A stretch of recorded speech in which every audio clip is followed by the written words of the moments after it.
Okay, welcome to the presentation from UNESP and Theo Cardenal Herrera, which is the International Virtual Team-Based Learning, the Importance of Cultural Aspects and the Health Assistance for an Optimized Populational Treatment, also known as When Brazil Met Spain.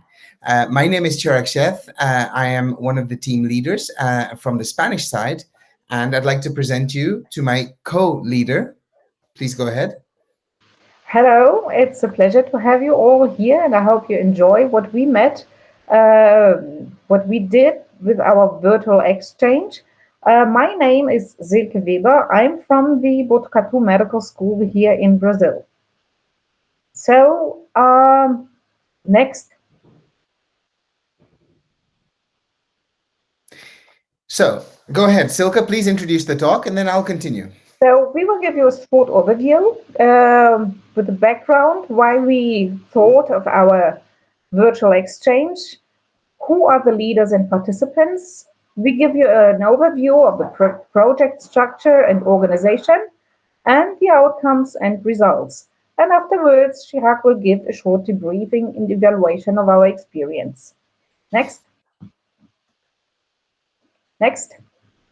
So we thought that living in a globalized world, thinking that globalization means the speed of movement and exchanges of human beings, goods, services, capital, technologies, and cultural practices all over the planet, we have to introduce our students to a more globalized world. Next. In health, globalization also means the facilitation of the spread of diseases, transformation of local epidemic to pandemics, what we are living today, and it brings the necessity of global responsibility to education and research. Next, next. So, global health has to be understood as an interdisciplinary and international context. And we have to improve research, education, and health assistance to look for equity of access and quality to and of health for different populations in the world. Who is part of global health? Everybody, epidemiologists, sociologists, economics, politicians, etc., etc. There are several organizations at World Health Organization looking at global health. The focus is to prepare a new generation of healthcare workers looking at all these interligated aspects. Next. So, we thought it is necessary to prepare our medical students with this global perception and experiences to change their attitudes and their perceptions toward global health, to improve their understanding of the influence of ambience in health, to open for multicultural perspectives, and to help to grow future physicians with more awareness of the context. Next. In between the 10 challenges of global health, we just picked up chronic disease as they are an important burden of all health systems. Next. So the purpose of our virtual exchange program was to offer intercultural discussion of a clinical case of a chronic disease, to give to an entire class of first and second year undergrad students during the course of epidemiology. And as we wanted to include the highest number of students, we decided for a virtual course. We were matched during the Fair of Virtual Exchange organized by the Sun University based on our ideas and disciplines. And after meeting, we elaborated our purpose for virtual exchange. Next. Thank you, Silke. At this point, I would love to share with you the members of the team who participated in this project together. So the team was consisting of elements or people who were working in the Faculty of Medicine in Botucatu in Brazil, and from the Department of Medicine and Surgery in CEU Cardenal Herrera University in Spain. So if we go to the next slide, next please. The UNEST team consists of, already we've met Silke Weber, who is the subject lead professor for this subject, and also is from the surgery department. The remaining members of the team consists of other subject lead professors, such as Daniela, top left, Vanessa, top right, in the group of 4 images that you see there below, followed by Denise and Karina, who also formed part of the team who managed the students, provided them with the background knowledge, and provided them with the structure and the support necessary during the course of this COIL project. Next, please. And so on the next slide, you will see the member of the CEU UCH team from Valencia, who is me. In my case, my role on the team was the subject lead professor.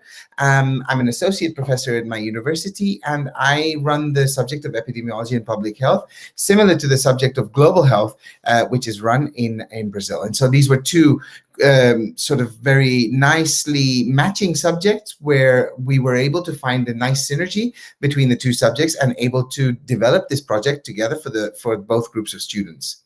Next, please. And so at this point, I'd like to elaborate a little bit on the project structure and organization, although Silke already gave a very nice introduction to the origins of the project and kind of the intellectual and theoretical background of the project. I wanted to share with you a little bit more detail about the actual structure and how we put the project together and how we ran it. And so if we go to the next slide, please. The context of the project was these 2 subjects, and these 2 subjects allowed us to have a vehicle which united this topic and gave us a solid foundation from which to start the discussions. So the course in the Brazilian group was called Global Health Virtual Exchange, and in the course it was directed at medicine students, at second-year undergraduate students, and the course in CEU in Valencia in Spain was the praxis and research methodology. And so it was quite a broad course. And it was, again, directed at second-year medicine undergraduate students. So if we go to the next slide, please. And so within the next slide, you can see that the calendar of the project was run during an 8-week period. The numbers in this case is quite interesting. The numbers were quite different. In CEU, we had between 50 and 60 students. Eventually, I think it was about 55 students. And in Brazil, the group was 17 students. So this is something important to keep in mind, that these sorts of projects can also be run even when the numbers are not one-to-one. And in this case, they were absolutely not one-to-one. And yet, all the students, I feel, had a good experience throughout this process. Also, in terms of the languages, there was very big differences. In Brazil, English and Portuguese were the languages, whereas in Spain, English and Spanish. However, we decided on English being the main language for the course. So next, please. And so in terms of the key learning objectives, I'm not going to read all this material. You have it already in the handout that accompanies this presentation. Really, the main things were that we wanted our students to gain a global perspective, gain some communication skills, which would allow them in a modern age to interact with people from different cultures and different backgrounds, and to really gain a critical thinking and a broader idea of modern medicine, which is much more interlinked than the medicine in the classroom, which they traditionally learn. So please, next slide. Amongst the timeline, you can see that we had a series of 7 sessions in total, with an opening session where we presented the project and had an ice-breaking session, some informative talks, and these were actually quite key eventually for the running of our project, where both sides presented some beautiful informative talks about this particular topic, about chronic disease, hypertension, global implications of this disease from both perspectives, both the Spanish and Brazilian perspective. We then had a series of presentation sessions, and at the end, the all-important debriefing and review session was held. So next slide, please. And so really briefly, just to give you an idea of the project that we ran a project based on analyzing the diagnosis, risk factors, epidemiology, follow-up, sociocultural issues, and health system issues related to a chronic disease. In this case, we chose hypertension, which is a common disease for both countries. However, it's viewed, interpreted, and treated very differently in both places. And so this is what we chose to help our students gain this global perspective. So next slide, please. Finally, what we asked the students to deliver was an oral presentation of the results from the home university, and we asked each group to prepare a mini chapter or dossier of the project or of the element that was related to their group, finally allowing us to put all these mini chapters together and to actually publish an ebook, which was one of the very nice, fortuitous, and actually quite pleasant outcomes of this project, where the students also felt quite proud and positive about presenting an ebook generated from their own efforts. So please, can we go to the next slide? So I leave Silke to explain the outcomes and main results of the project, and I'll come back to give the overview. So outcomes next, Lucas. So we had very nice team working of the groups. They presented their results and their topics that were pre-selected of these 5 questions, and all were very keen to point out the similarities and differences of the disease in the different health systems and in the different environments. The larger groups that we had also favored the development of leadership competencies in this international and interdisciplinary context. And all student groups also reported other interactions, not only restricted to the case discussion. Sorry for this. Next. So thank you very much, Silke. And really briefly at the end, we're coming to the end of our time, allotted time for this session. So next, please, I'll give you a brief description of the evaluation and the debriefing sessions that we held. So please go to the next slide.